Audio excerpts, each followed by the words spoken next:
dalam materi sosialisasi parenting di SMP loh, tak boleh saja. Itu kalau ada itu namanya Gaza, itu berarti gangster. Jadi nanti.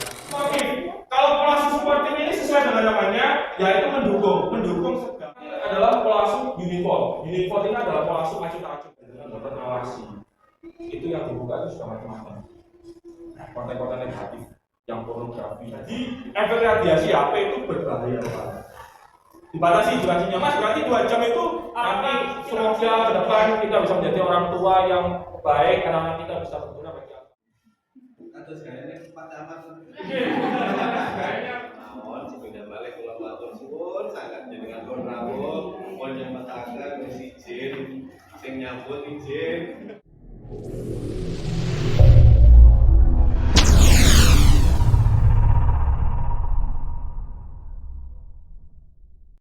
Masa Allah ya kok ibu-ibu lek saya rasa-rasane ngomong ditinggi dulu kanan-kanan. Jenengan tinggal sak ibu. Nah, itu rasa-rasa. Niku ngrasani Bu, lek gak ngrasani gurune ngrasani koncone sing ambune kecut. Kadang gitu. Dirasa-rasa bikin circle gitu, golongan sendiri. Makanya kalau lek sadar, lek rasa-rasa koncone ngomong. Ini jogo ya rasa janjian. Kalian macam-macam nih. Aku arep ngomong nang Mbak Sri. Apa wes mulai dibahas nih di kafe wes. Enggak apa-apa. Tapi kalau dilakukan di lingkungan rumah, jangan. Ya, nanti itu akan ditiru oleh anak. Kemudian di lingkungan keluarga itu selain dari orang tuanya, juga ada dari saudaranya yang datang dari jauh, yang mungkin pola sikapnya itu berbeda dengan keluarga kita sendiri ya. Kadang keluarga kita nggak ada yang rokok, nggak ada yang minum gitu. Ibu-ibu gak ada sih rasa-rasan. Baru dulu kan minum seminggu, rokokan, mabuk, itu kadang itu juga termasuk. Kemudian dari lingkungan sosial itu ada banyak. Kalau anak perubahan sikapnya itu berbeda, kita bisa lihat kalau di lingkungan rumah ternyata kita sudah memberikan yang terbaik untuk anak, ya misalkan ya kita nggak pernah ngamuki anak, Mas di rumah itu anak lo gak tahu tasnya ini Mas, tak opain teman-teman, berarti di lingkungan sekolahnya ada permasalahan. Kalau di lingkungan sekolahnya juga baik, berarti di lingkungan bermain akan ada permasalahan.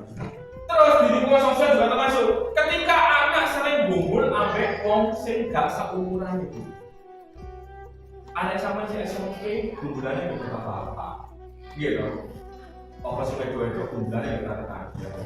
Mari kita didol ke kantor. Gitu. Open itu.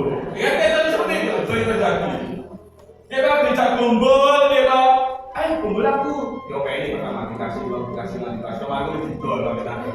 Kemudian kalau dari sosial, kalau orangnya itu nggak seumuran, ada sama si lanang nyamper ning warung, jadi pengen pulang lagi itu jajan rokokan, jajan rokok, kamu jajan mobil, kamu ini apa pil-pil yang enggak ya, itu enak deh, muntalem, enak, begitu diuntang mulai ke fly ini, mulai jadi sopo sing itu sudah termasuk lingkungan keluarga dan lingkungan sosial. Tapi yang paling menjadi acuan yang pertama adalah lingkungan keluarga. Kalau lingkungan keluarganya baik, insya Allah ketika dia masuk terjun ke lingkungan sosial atau lingkungan bermain, dia akan bisa menyesuaikan sesuai dengan karakter yang ditanamkan oleh orang tuanya.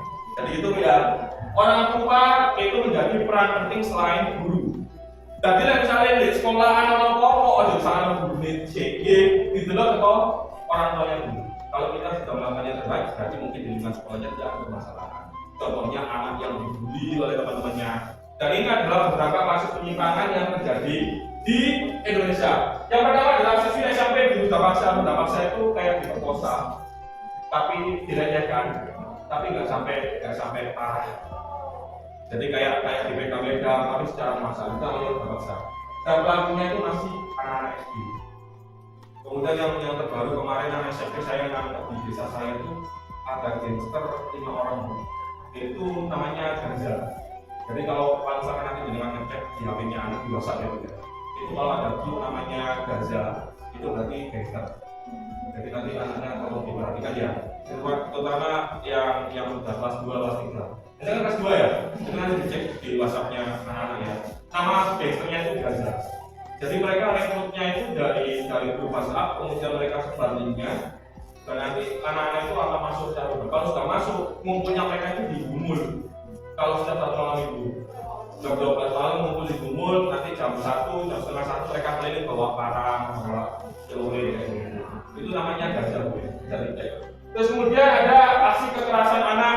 Ini adalah pembulian yang sering terjadi. Pembulian itu salah satu kasus yang tidak mungkin dilakukan di dunia sekolah. Itu kasus yang sulit. Kenapa seperti itu Mas? Karena biasanya orang tua itu bisa berperan. Misalnya anak ibu, laporan yang berubah. Bu, aku yang sekolah di bawah itu sampai ke para orang itu. Oh, Codi, kamu akan balik. Wah, gak biar-biar. Tenang. Anak ini kaplok, karena anak balik kaplok, kalau anaknya ngomongnya budu. Pada orang tua. Dan itu tidak akan selesai. Terus gimana Mas? Caranya agar kita sebagai orang tua dari korban pembulian itu bisa mendapatkan keadilan. Yang pertama, kalau misalkan anaknya dengan korban bully, tolong jangan dibalas dengan kekerasan. Dilaporkan dulu ke pihak sekolah. Kalau sekolah negeri itu agak susah Bu. Sekolah negeri itu biasanya kalau makan anak itu susah ya. Apalagi main keluar kan susah. Kalau sekolah negeri. Dan itu nanti kita menyelesaikan dulu. Kalau misalkan dari pihak sekolah tidak bisa menyelesaikan, baru orang tua. Kalau saya kasus yang kemarin di SDM daerah Purwasi itu sama. Jadi korban bulinya ini cerita ke saya, kemudian saya lapor, saya bikin pertemuan, dan orang tuanya yang pelaku itu saya minta untuk bikin surat perjanjian. Kalau misalkan ke depan dia akan seperti itu lagi, maka dia akan langsung dibakar. Kalau sekolah, kalau nggak gitu nanti yang satu kelas ini keluar bareng-bareng dari sekolah. Jadi yang dulu itu satu kelas sama satu anak. Itu sanksinya bisa sanksi hukum, bisa sanksi sosial. Kalau sanksi sosial, kan misalnya pelakunya cuma satu, dia kata pembuli. Lari-lari itu kalau sanjani, mau jadi pembuli. Jadi kalau misalkan ada kerja kelompok, ada tugas kelompok apa, jangan ngomong sama aku. Itu bisa menjadi hukuman juga. Jadi salah satu contoh ya. Jadi nggak perlu harus pakai dibalas dengan kekerasan. Berikutnya ini adalah contoh kalau misalkan terjadi kasus penyimpangan dari lingkungan sosial yang hubungannya nggak setara Bu ya. Ini tuh pelakunya itu SMA kelas 1 yang kemudian pelaku yang lain ini masih SD. Ini memperkosa dan membunuh anak di Palembang. Dan ketemunya gara-gara yang anak-anak kecil ini ketika ditanya sama temennya dia ngaku, aku mati-mati ini diperkosa oleh. Dan itu bukan sama, akhirnya ketahuan. Yang SMA kelas 1 ini kota pembunuhan, kota pemerkosaan pembunuhan. Luar biasa ya, kalau misalkan naik cilik, bulan nggak setara gitu, jajan sih enggak. Kemudian ketika ditanya sama polisi, Pak bisa kamu sendiri? Iya Pak, saya ada ibu, saya pengen memperhatikan. Ya jelasin. Dari penggunaan gadget yang berlebihan.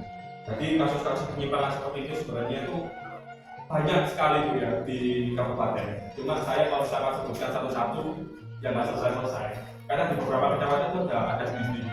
Kalau di Pari yang sering terjadi itu kasus pacaran di kelas. Kalau di kecamatan Pari, pacaran di kelas, Pari itu ketemuan, tipokan ini, itu kalau di Pari. Kalau di daerah kayak Papa, kayak Purwasi itu kasus kekerasan yang sering terjadi. Karena di sana kan mayoritasnya perburuan, jadi kasus kekerasan yang sering terjadi. Jadi setiap kecamatan itu berbeda-beda. Cuma ya saya berusaha untuk handle itu. Jadi kalau setiap sekolah misalnya, Mas, aku konsultasi gini-gini sekolah aku nanti bermasalah, banyak anaknya seperti ini, kita datang ke sekolah kita kasih solusi. Kemudian kita jelaskan soal pola asuh. Pola asuh itu ada 4 Bu ya. Ada pola asuh suportif, permisif, otoriter, dan uniform. Ini pola asuh yang sering dipakai oleh para orang tua. Kalau pola asuh kan ada macamnya, ada pola asuh makin baru pada anaknya, seperti gadget pada anaknya, kemudian pada anaknya. Tapi yang paling sering digunakan di Indonesia ini adalah 4 macam pola asuh. Yang pertama adalah pola asuh otoriter. Pola asuh otoriter ini penerapannya itu sama seperti tentara, sama seperti bos kepada karyawan. Setiap apa yang dilakukan anak itu sesuai dengan schedule atau jadwal. Semuanya ada peraturannya. Kamu jam sekian sekolah, nanti jam sekian pulang sekolah, jam sekian makan, semua itu jadwal. Bahkan ketika selesai belajar pun nanti kamu jam 9 malam tidur. Kalau tidur kamu harus mimpi kamu sedang belajar. Luar biasa. Mimpi pun dikontribui sinau.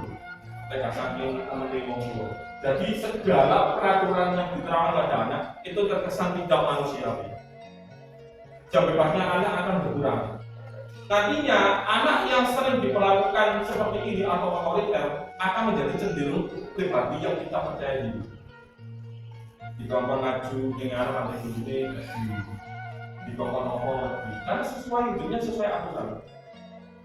Kurang percaya diri, merasa tertekan, bahkan merasa nanti tidak mandiri. Ini pola asuh otoriter. Ada yang menerapkan pola asuh otoriter? Biasanya orang tua sih seneng ngamuk-ngamuk, seneng ngomel anaknya, orang-orang sumpah dilampiaskan ke anaknya. Itu termasuk otoriter. Ada yang seperti itu. Coba ada apa bu? Ada enggak? Saya mas, otoriter saya mandiri, tak apa-apa. Ada ya? Alhamdulillah. Berarti semuanya pola asuhnya. Otoriter ini boleh diterapkan asalkan satu ya, kalau anaknya beneran lemah-lemah. Ada yang sampai tegas diterapkan pola asuh otoriter nggak masalah. Itu bagus. Nantinya anak itu akan jadi lebih bertanggung jawab. Itu pola asuh otoriter. Itu gunanya seperti itu. Tapi ada yang sampai wis kaku, wis kenceng, wis bertanggung jawab dengan diri, sampai kayak pola asuh ini mendal, gak lagi. Malah sampai wis domel-domel. Apa sih kamu sampai itu bumbu lah? Gue kayak anak itu, kata boleh pola asuh otoriter. Yang kedua, pola asuh suportif. Kalau pola asuh suportif ini sesuai dengan namanya, yaitu mendukung segala sesuatu yang diinginkan oleh anak, tapi dengan batasan yang wajar. Misalkan, Bu, aku itu pengen pintar, aku sampai lesno itu termasuk suportif. Pola asuh yang seperti itu. Bu, aku berangkat ado SMP timbangane sampai interno, aku manja, aku tak kono pedang lain. Kapopo, dawes, itu pola asuh yang suportif. Dan pola asuh suportif biasanya segala permasalahan yang terjadi pada anak, ketika kita akan merespon atau bagaimana. Jadi nggak muluk-muluk kok ada cerita, karena mau konsum. Pada anak itu beromeli. Karena itu pola asuh otoriter. Tapi kalau suportif harus benar-benar mensupport apa yang dibutuhkan oleh anak. Paham ya? Segala sesuatu yang anak inginkan, kalau bisa, kalau itu selama itu wajar atau baik, tidak apa-apa, lakukan. Itu pola asuh suportif. Anak nantinya akan menjadi anak yang percaya diri, lebih bertanggung jawab atau dewasa. Nanti anak itu akan cenderung having fun itu maksudnya kayak mereka itu nggak akan depresi karena orang tua mereka itu support banget sama apa yang mereka lakukan. Ini pola asuh supportif. Yang ketiga adalah pola asuh permisif. Permisif ini pola asuh yang sering diterapkan oleh orang-orang kaya. Kenapa mas? Karena permisif, segala sesuatu yang diinginkan anak akan dituruti. Bu, aku sekolah aduh ngontel kesel, aku sepeda motor, wis. Ninja punya yo, kono ninja. Bu, aku bosan sekolah, aku pengen rabia ya, wis rabia. Wis ae kapi, Bu, aku bojo siji kurang, boleh tenan yo wis rabia maneh. Ngono. Itu pola seperti itu. Nantinya anak itu tidak akan mandiri. Biasa ini, ning tuane. Tenang deh, bujone bapak kilo turunan gak ada. Kabeh dituruti. Ya aku kono omah, yo segitu omah lho ta, ngono. Ini pola supervisi seperti itu. Contohnya adalah kasus yang terjadi di Surabaya. Jangan tahu yang kasus anaknya apa pengusaha dewan itu yang membunuh pacarnya sendiri. Kemudian di penjara tidak bisa karena ini baru ini orang tua nih. Paling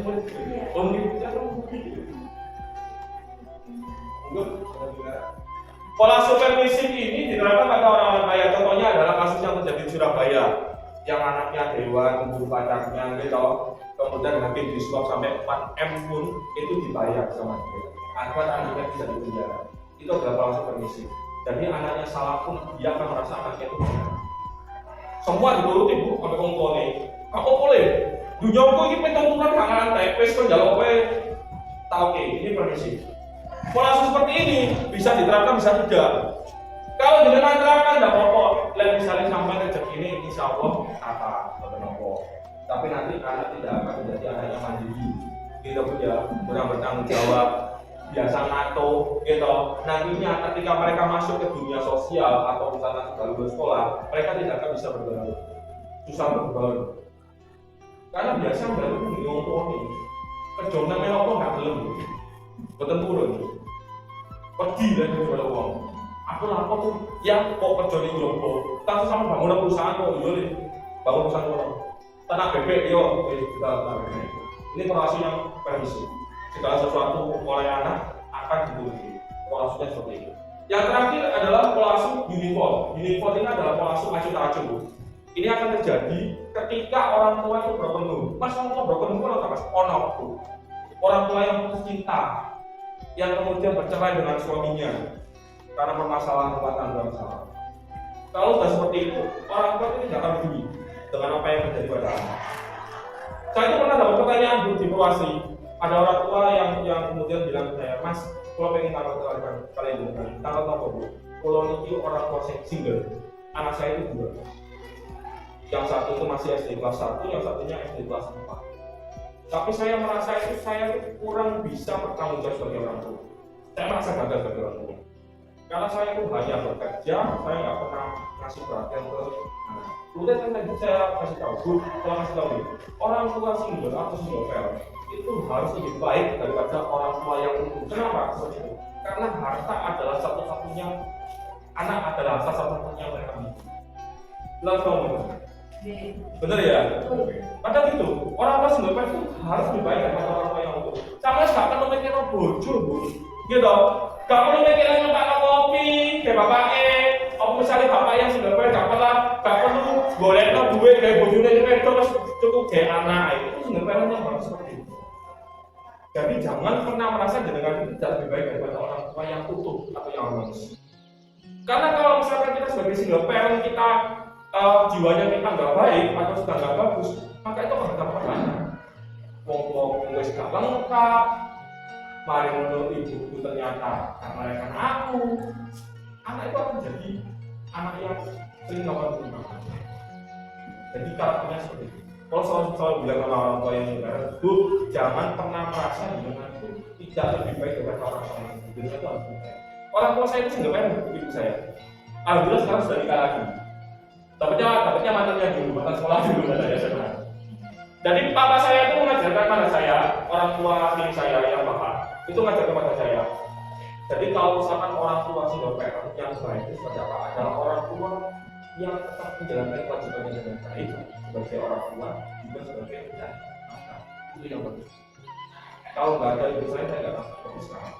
Bangun project, kemudian keliling-keliling sekolah-sekolah ngasih materi parenting, ngasih materi segala macam, konsultasi, kemudian mengurus segala kasus binaan sekolah-sekolah. Jadi tepuk tangan untuk orang tua single parent di seluruh kabupaten. Semoga nanti kedepannya banyak single parent yang lebih baik.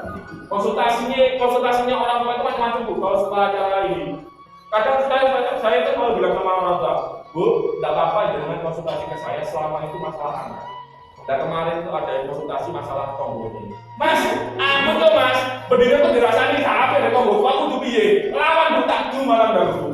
Tak du malam. Lawan Bu mas pergi. Tapi sama bener, sama nama ini saya celaka lawan. Tak du malam. Tombol bukan kertas ya, urusannya tombol dari tombol. Kalau urusan anak saya tahu. Kalau urusan bojone barang mas, bojoku ini mas, jalan ini jadi nanti tuh bukan kertas loh Bu. Kalau buat terapikan bojone sampean. Yang lucu juga. Jadi tidak apa-apa, konsultasi ke saya pun tidak apa-apa, di kabupaten juga tidak apa-apa. Tapi selama itu soal anak, oke, itu tidak apa-apa. Itu yang kita jelaskan soal universal. Anak itu nanti akan cenderung liar kalau acuh tak acuh. Lewat kalau perhatian orang tua dan kayak apa di sekolah, benar kan? Kalau setelah apa? Sudah ini, dia kan tiba-tiba ngepang. Ya itu, anak-anak ngepang itu biasanya ini. Orang tuanya itu uniform, acuh tak acuh. Aku lah apa mas orang ning ngene omah, ngomong wis gak peduli ya, aku tak ngepang kok aku gandol-gandol terus. Ngamen, mana toko sampah, kan biasa gitu, anak-anak pang. Tapi nggak semua anak pang itu ada yang baik. Jadi tergantung. Kalau anak pang yang benar ya, yang real ya, anak pang yang asli, itu biasanya bayaran orang kaya. Teman saya sendiri ada gitu, contohnya isu-isu gitu. Oh ini itu kan kebiasaan dari lingkungan sosialnya, dari lingkungan sekolahnya, lingkungan bermainnya. Karena terbiasa seperti itu, ya seperti itu. Kalau sama nama ini, oh boleh, kakek sampai kakek loh gitu, tahu seperti itu. Jadi pola asuh default ini adalah pola asuh edukatif. Paham ya? Dari macam pola asuh ini boleh diterapkan semuanya, tergantung dengan kondisinya anak. Kalau anak sampai lemah kayak otoriter. Kalau anaknya sudah bagus karakternya, kasih yang suportif. Anak sampai beling rasa dikandani, kasih yang uniform. Anak itu harus ganti perhatian, tapi misalnya biasa dia anak ada tone, mor-mor tambah mokong, kasih yang uniform. Nanti dia akan tahu bahwasanya dia itu masih butuh orang tua. Seperti itu pola penerapannya. Paham ya? Jadi ada macam. Mas, berarti permisi kalau diterapkan Mas nggak suka boleh. Ada kalanya kalau saya itu bilangnya pola asuh yang baik itu pola asuh pemain dan nyambung. Kalau misalkan anak kita melakukan kewajibannya dengan benar, kita kasih hadiah koridor. Tapi jangan dijanjiin itu.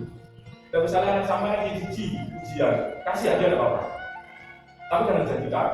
Biasanya kan orang tua kan biasanya kan ini, awalnya lagi cici, kurang kalau kan, tak kurang kamu apa. Mau lagi mau, kita akhir sama ini. Dari sapi, kok tidak mau dulu? Aku ini cici kan untuk orang mereka, kami lagi di, untuk orang mereka kayak aku nggak ada itu. Kita akhir, tenang. Ada cici kumur. Jadi boleh diterapkan sesuai dengan kondisinya anak. Paham ya? Itu ada macam-macam. Yang terakhir, ini adalah pola asuh yang ketiga. Nanti setelah itu akan ada pencegahan dan pengawasan. Pencegahan dan pengawasan nanti akan saya jelaskan aplikasi apa saja yang berbahaya untuk anak, caranya nyadap HP-nya anak seperti apa, WA-nya seperti apa. Tak terapkan, tak kasih tahu, tak kasih aplikasinya, tak ajari. Tapi tolong itu gunakan hanya untuk anak. Kalau jadi nyadap HP ini, Bu, nanti yang kena sini, Bu. Pernah saya. Baru 1 tahun saya panen, ini kemudian diminta ulangi lagi. Mas, gara-gara sampean, aku saya nanti bojo guru. Ruwet sama dia mas, dibunuh aku. Ini ya. Jadi untuk digunakan nyata HP-nya anak ya, jangan HP-nya bojo. Paham ya? Bojo nanti paling bapak-bapak itu sering mancing. Terus mulut tok. Mancing berkorol gitu. Lesing ibu-ibu paling yo ngerumpi kali macam-macam. Ini kita hujanan paling gimana? Kemudian pembahasan yang ketiga adalah gadget. Gadget ini adalah suatu perangkat elektronik yang memiliki fungsi atau ciri khusus. Gadget yang menjadi bahan pokok utama kita saat ini adalah HP. Tanpa HP hidup kita akan terasa hampa. Karena HP gak bisa berstatus. Karena HP gak bisa rasa-rasa online. Iya lah. Gak bisa rasa-rasa online. Ibu-ibunya mau temu. Oleh bapak-bapak ya, 1 hari bikin status WA itu paling cuma 1 atau 2 1 hari. Dan itu statusnya nggak jelas. Kadang di jalan keluar di video kemudian ada status. Itu bapak-bapak. Ibu enggak. Dari bangun tidur, masak, ke teman sekolah, kemudian rujak nawan-nawan, arisan, ya tahu, pengajian sampai turun di itu sampai 10 baris. Saya pernah soalnya sampai 10 baris. Nanti kalau sudah malam mau tidur, terima kasih ya Allah hari ini. Semoga hari ini lebih baik, betul? Tidur. Nanti jam 2 pagi bangun. Update mana ya Allah saya kebangun. Mimpi apa hari ini ya Allah sampai seperti ini. Padahal oleh tangi dari turmane apa seperti yang kita gitu. Terus tangi, terus tak turmane. Enak loh, update tak dulu. Itu ibu-ibu. Pernah satu ada orang paguyuban yang senior saya kan kemudian bisa sama banyak paguyuban SD di seluruh kabupaten. Itu pernah ada satu orang yang selalu itu lagi status bu, enggak 10 hari sih kalau kadang sampai 20 sampai 15 hari. Kemudian orang ini satu hari nggak bisa sama sekali. Loh bu, jangan kemarin nggak bisa sama sekali. Gimana HP-nya rusak kapok? Mas kapok ya gitu. Kok gak rusak terus saya gitu. Statusnya gak didelok apa enak ya bu ya. Dikira kita sombong didelok kok bosen kok kayak story. Isu masak sampai begitu di update kafe. Jemur baju jemur kayak ini. Ya udah bu. Sore-sore juga ada mau teman dok jemur pakaian. Ya Allah, ya ibu-ibu sosialita gitu.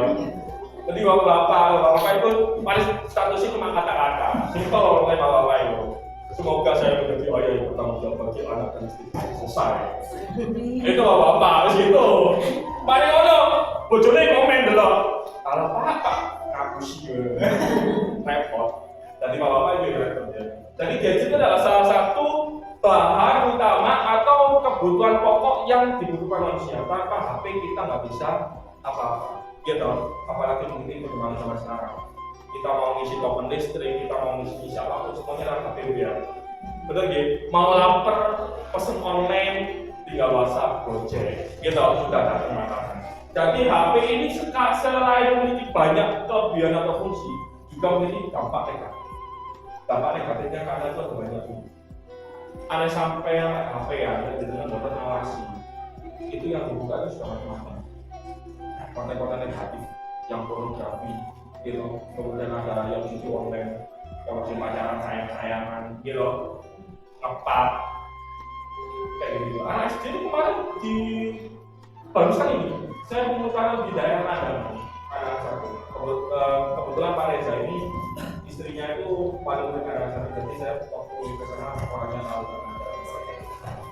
itu wali murid anak satu itu bilang waktu sesi pertanyaan, kalau persilakan untuk bertanya, bukannya bertanya malah curhat, Mas, gimana caranya saya supaya saya bisa memberitahu orang tua dari anak yang mencari anak saya? Bukan bingung ya. Loh, anaknya yang ini ada Mas, setiap hari itu Mas, anak saya cewek itu kalau sore-sore pulang sekolah itu dijemput ke rumah, diajak makan sebelah, alasannya kerja kelompok Mas, ngontel bareng kebocengan, hari SD, pacar-pacaran romantis gitu, kita aja kalah loh, gitu kita aja kalah, di sekolah sebelah loh. Terus ditanggapi loh, emang orang tuanya dari sini ada Mas, tapi saya nggak usah sebut namanya. Wah, kira tak iya, kita semuanya berbonge, tukaran di gambar-gambaran itu. Jadi hal seperti itu. Jadi HP itu bisa membuat anak kita tuh menjadi lebih pintar kalau kita melakukannya dengan pengawasan yang betul. Jadi setiap apa yang dibuka oleh anak kita tahu, kita awasi. Itu bisa membuat anak menjadi lebih cerdas. Karena apa?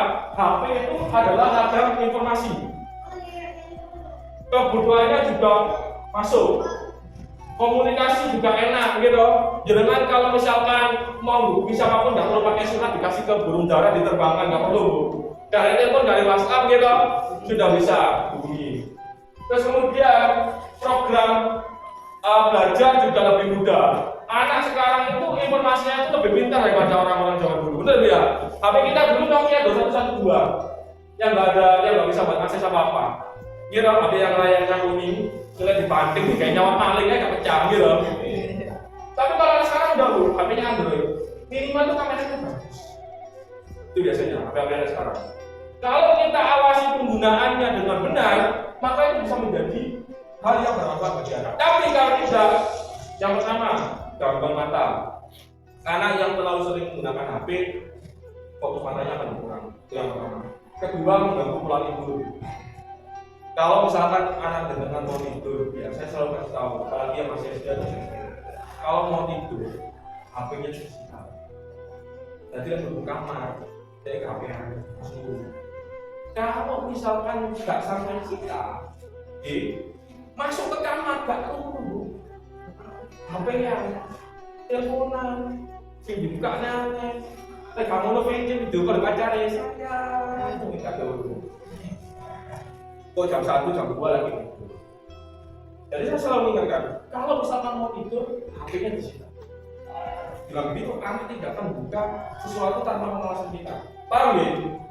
Kadang kita kan lihat anak kan belikan HP sendiri, apalagi orang tua yang tadi kemarin ya, yang belikan HP sendiri ke anaknya. Itu bukan berarti dengan membebaskan. Belikan HP pada anak itu tidak apa-apa. Memberi kepercayaan itu tidak apa-apa. Tapi apakah setelah kita, sebelum kita berikan kepercayaan, kita sudah tahu apa yang biasa mereka buka setiap hari ini? Kalau belum tahu ya jangan. Paham ya? Kecuali kalau kita sudah tahu, oh kamu biasanya buka itu, buka ini, kita sudah tahu, kita tahu bahwasanya yang buka baik-baik tidak masalah. Paham ya? Jadi HP ini banyak sekali dampak negatif. Salah satunya perubahan fisik. Kok nggak sering HP yang buruk? Gitu, kemana sih arek-arek ngomong nih hari atau gimana? Kayak mau kalah pengharapan itu. Ibu kok itu kalau saja ibu, cuma nih HP ini ibu ojo mumpung. Ini HP ya. Sadiki, lah HP yang mau ini ibu lo. Jangan. Kalau sangat gitu, bu sama kamu lagi pegang buku ini. Itu bagus. Kemudian fungsinya kedua adalah tangan jemping ya. Jadi kita kan bengkok, jadi nggak bisa tinggalin. Kalau misalnya kita biasa pegang HP seperti ini, jadi kita bengkok. Kondisinya. Ada yang jadinya bengkok nggak? Ada nggak? Ada. Ya. Kalau ada aman berarti ya. Berarti nggak sering pegang HP ini ya. Saya belum itu kan yang terjadi biasa, aman berarti. Lah kan orang ngeten bu, ngeten. Tapi ibu biasa gini. Tegang mulut di kayak ini krep-krep apa? Cermin ini. Terus ditempel oleh tembok. Baru telurnya ada di bawah. Gitu. Karena saya tahu kok biasanya tahu saya. Disandarkan. Oke, dalam YouTube pokoknya channel nih, setelah itu masak gitu bawah ini. Begini, baru tangannya miris. Jadi seperti itu ya contohnya. Terus kemudian anak yang sering main HP atau terbuat gadget itu akan menjadi anak yang kurang bersosialisasi. Introvert bu. Tidak boleh ngomongin itu bukan. Kok enak HP yang ngomong dulu HP ya. Tapi anak kalau sudah biasa seperti itu, jarang kegiatan dong, obesitas bu, temuan sama itu. Obesitas, soalnya jarang gerak, lewat HP yang naik, sekolah mangan HP ya, sekolah mangan HP itu yang ini temuan. Itu salah satu contoh, kurang bersosialisasi atau introvert.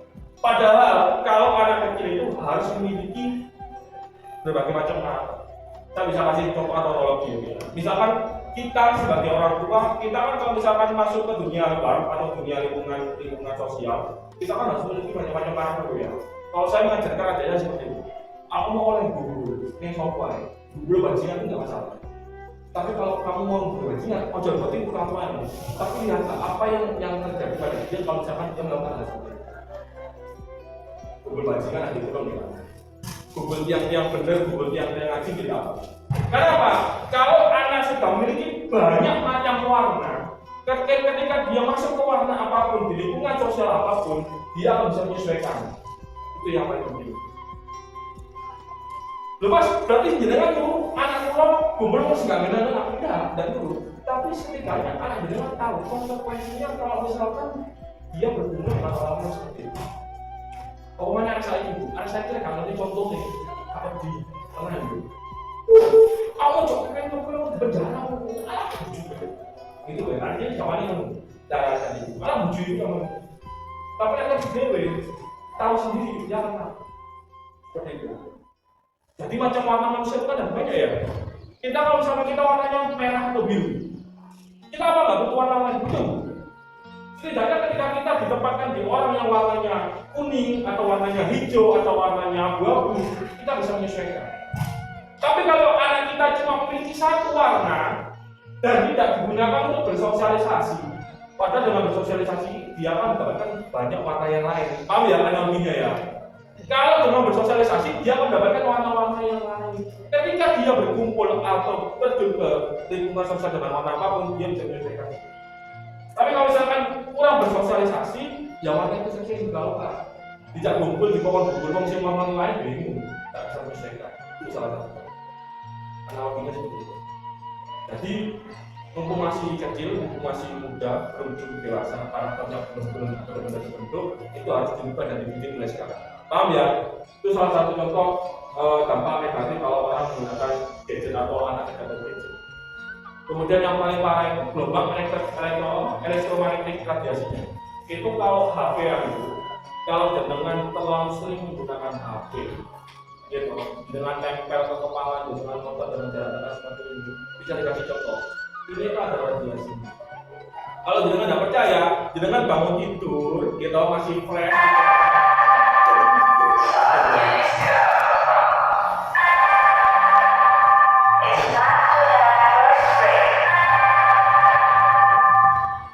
Nah itu coba teleponan 1 jam aja.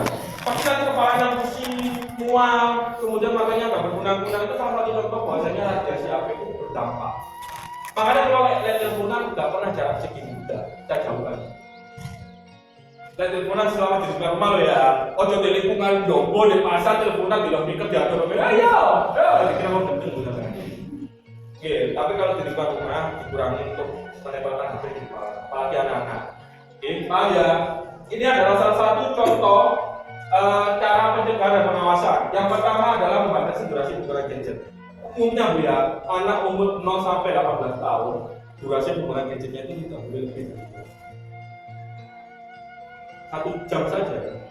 dia pakai lebih dari 2 jam, misalkan dia pakai 3 jam dan dia lakukan setiap hari, efek gelombang radiasinya akan merusak sel-sel saraf di otak mereka. Perkembangan otaknya di jalan yang pertama. Yang kedua, timbulnya kanker di otak mereka. Ini benar ya, sudah ada risetnya. Risetnya ini juga dari anak-anak dari lembaga dinas pendidikan perlindungan anak dan balita juga. Jadi efek radiasi HP itu berbahaya banget. Dibatasi durasinya, Mas, berarti 2 jam itu apakah kita kasih los? Enggak. Dan anak SMP kan memang gak susah ya. Anak SMP itu dikasih waktu nggak apa-apa, kamu main HP nggak apa-apa. Tapi setelah selesai belajar, dan itu sebelum tidur. Ketika sudah tidur, ketika waktu tidur, HP-nya diminta, disita.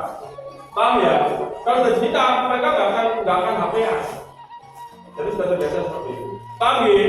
Kemudian yang kedua adalah namanya mengawasi penggunaan gadget. Jangan sampai buka HP di dalam sampingnya itu buka. Ojo nek dhewe, kadang ngoten di ruang tamu di TV bapak ibu anak apa dhewe. Bapak sibuk janjian aku ngopi karo koncone, ibu sibuk janjian arisan kamu rasa-rasan. Ayo rasa-rasan kali rasa-rasan ngono. Kok anak-anake sibuk pacar-pacaran. Sibuk sendiri. Jangan kayak gitu, tadi dilihat, diawasi. Kemudian tidak apa-apa anak itu membuka aplikasi-aplikasi yang berbahaya. Nanti saya kasih tahu aplikasi berbahaya. Kemudian pola asuh tadi sudah saya jelaskan ya. Pola asuh itu diterapkan sesuai dengan karakter anak, Bu. Terapkan 4 itu saja, gak usah terapkan yang lain, gak usah belajar pola asuh yang lain, cukup 4 itu saja. Jadi kan bisa menerapkan sesuai dengan kondisi anak. Paham ya? Cara sama kamar-kamar, dikasih otoriter. Dan tegas kasih yang suportif. Kalau anak sama sudah melaksanakan kewajibannya, kasih permisi, turuti keinginannya, tapi jangan dijanjikan. Lah anak sama kadung wis derana tapi cek kokong, kasih yang di default, acuh. Sekali belajar. Jadi dia belajar, oh ternyata misalnya aku nggak belajar untuk kok ini. Jadi gitu, paham ya?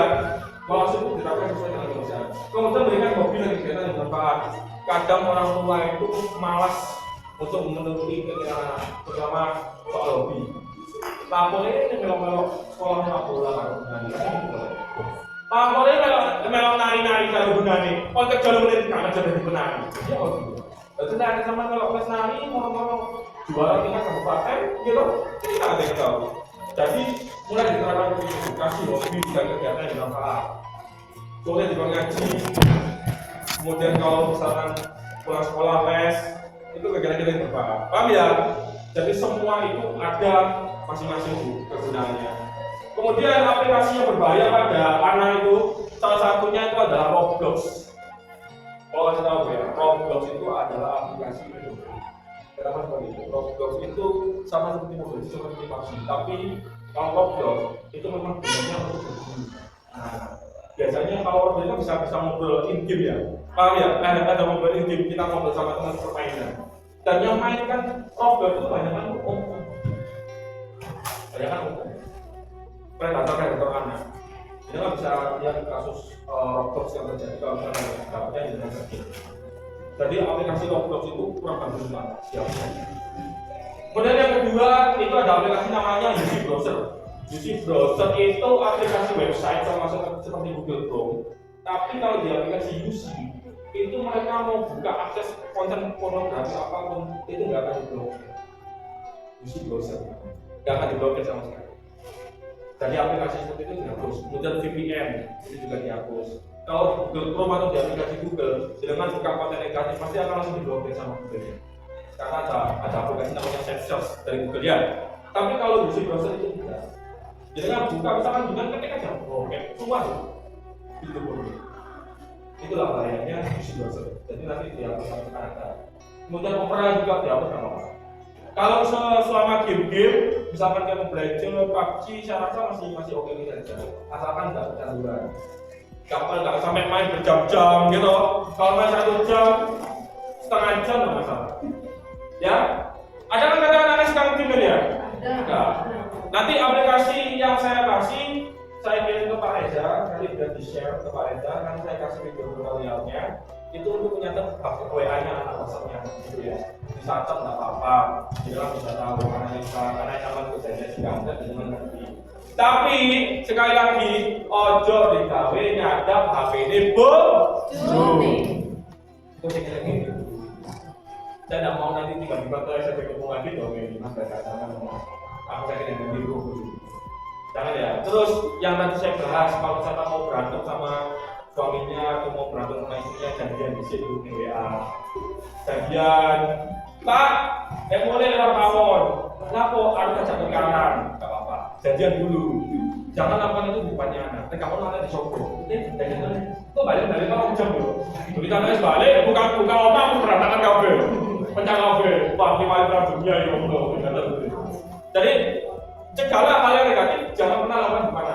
Paham ya Bu ya? Lakukan itu di luar lingkungan rumah. Mau rasa-rasa, mau apapun, mau merokok, itu harus bersama kayak kita ya.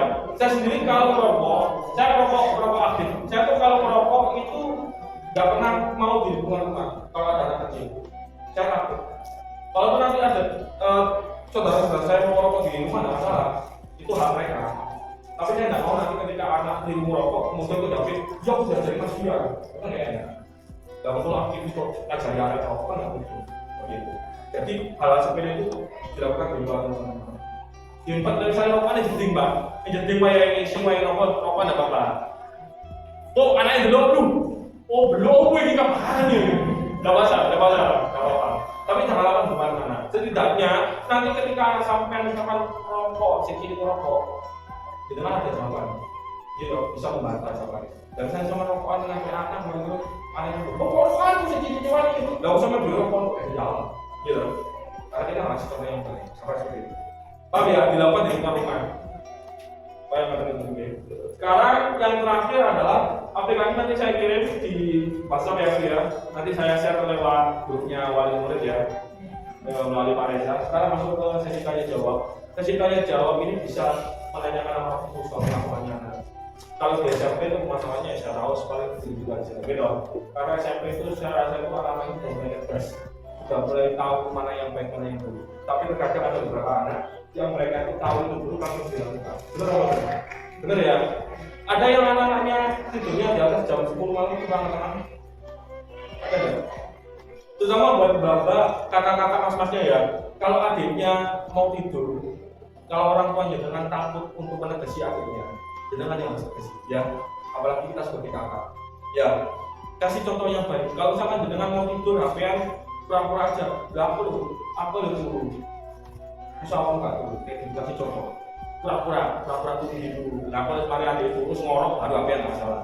Saya tahu kalau kita sendiri kan kalau tidurnya malam-malam ya, insomnia ya Pak ya, insomnia kita jangan susah tidur, sama seperti itu. Jadi sebagai kakak kita harus kasih contoh yang baik pada adik.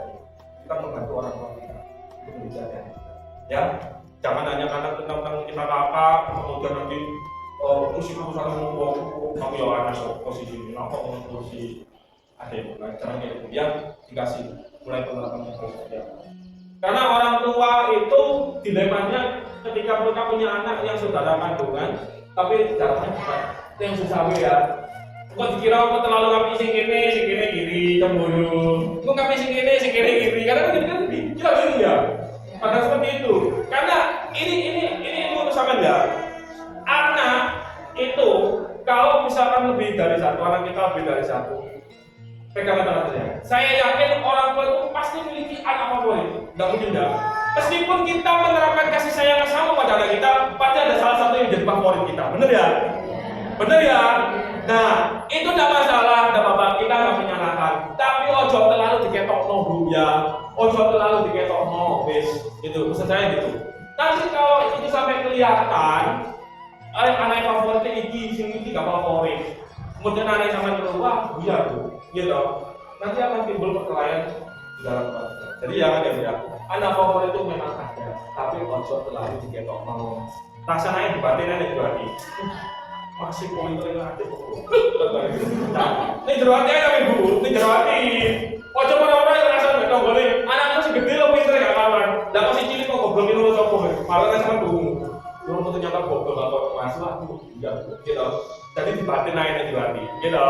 Jangan langsung goblokin anak dulu. Nggak masalah. Jerawatnya lu memang manusiawi seperti itu. Tapi jangan sampai tumbang.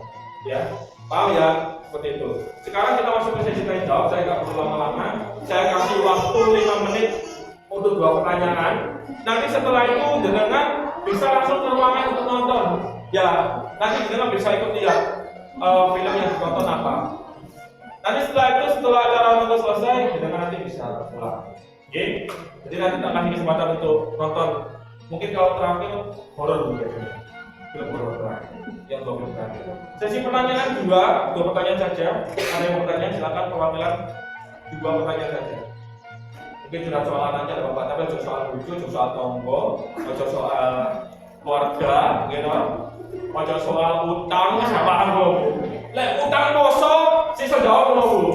Lek utang duit betul sakit dulu. Lek utang poso betul sakit menjelaskan. Lek utang duit betul sakit. 2 pertanyaan saja. Silakan, silakan. Dari bapak dan mas Maja tidak apa-apa. Halo. Mas, aku video call sama pacarku mas, sampai bengi-bengi. Tidak apa-apa, ya bebas. Tapi dari itu caranya jauh mas. Ya mbak ya, caranya masuk. Video call itu tidak apa-apa. HP dari itu di pintu. Karena kemudian dikasih ini ya, HP taruh pintu. Jadi aman, gak kena radiasi mbak. Ya, HP taruh di pintu. Coba, 2 pertanyaan saja. Kalau misalkan tidak ada, nanti saya kasih akses saja ya. Mungkin ada yang, kadang ada orang tua yang, mas aku mau cerita sama Aida yang kadang-kadang gitu ya. Enak lah, nanti kita kasih akses untuk bertanya. Itu juga bisa follow Instagramnya, namanya seperti Mitra Project Studio ya. Logonya itu bulat merah biru kuning, itu logonya Mitra Project Studio atau Mitra Project Studio. Tapi di situ di bio-nya itu ada nama saya, ada WhatsApp saya. Dan nanti jangan kalau misalkan mau konsultasi apapun nggak masalah.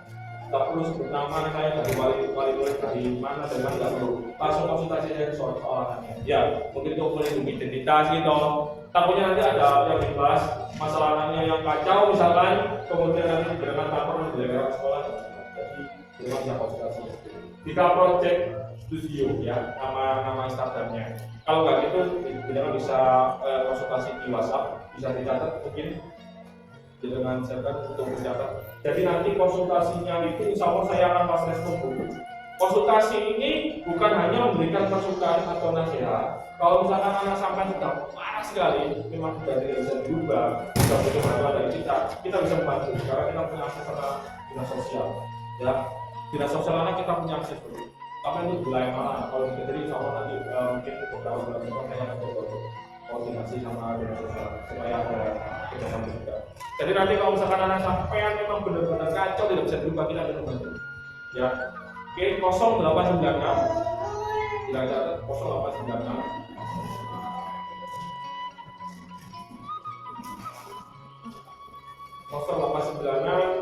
7377 4001. Jangan kasih nama Fian gitu aja. Ulang ya, 0896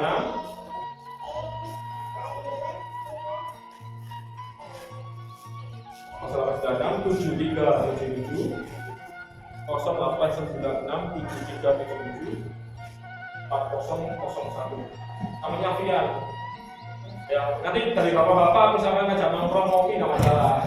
Konsultasi mas, konsultasi di kopi atau dari mas-masnya, dari kakak-kakak misalkan mau konsultasi nggak masalah. Insya Allah kita akan pas respon. Kalau soal anak-anak kita pas respon.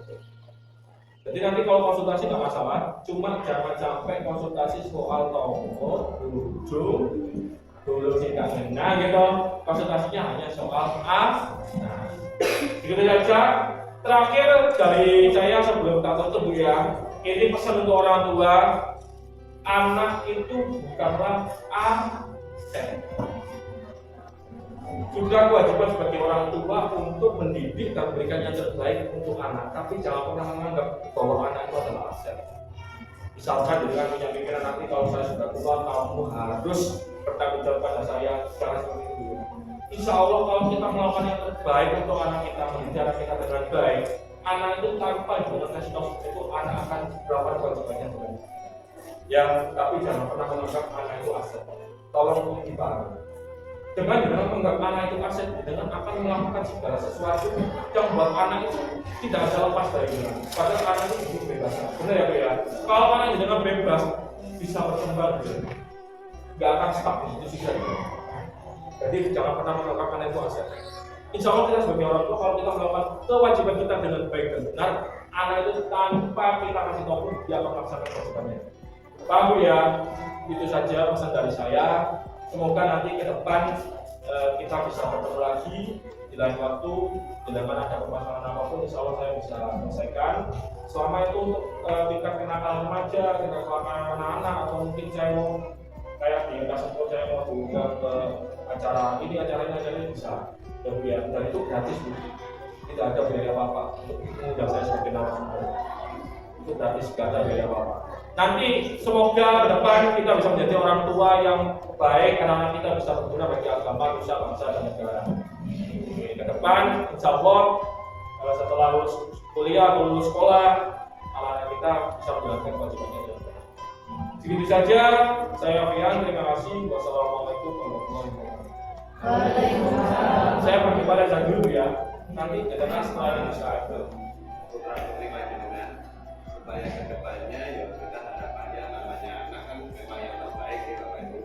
Pasti kita pengen anak kita nanti sukses, berhasil, bahagia dunia dan akhirat. Amin. Oke, matur nuwun sudah balik kula matur suwun sangat jenengan pun rawuh, pun nyempetaken wis izin sing nyambut izin. Sing masak atau wis masak. Bila balik matur suwun, saya akhiri sekian, mudah-mudahan bermanfaat. Hubungan kula kalian panjenengan, balik kelas dengan balik murid bisa berjalan dengan baik. Terima kasih. Assalamualaikum warahmatullahi wabarakatuh. Dan mau ambil foto, mungkin dari mawon, monggo anu. Nanti kalau ada yang mau dalam pulang mau mampir lihat apa-apa. Ya, berdiri dan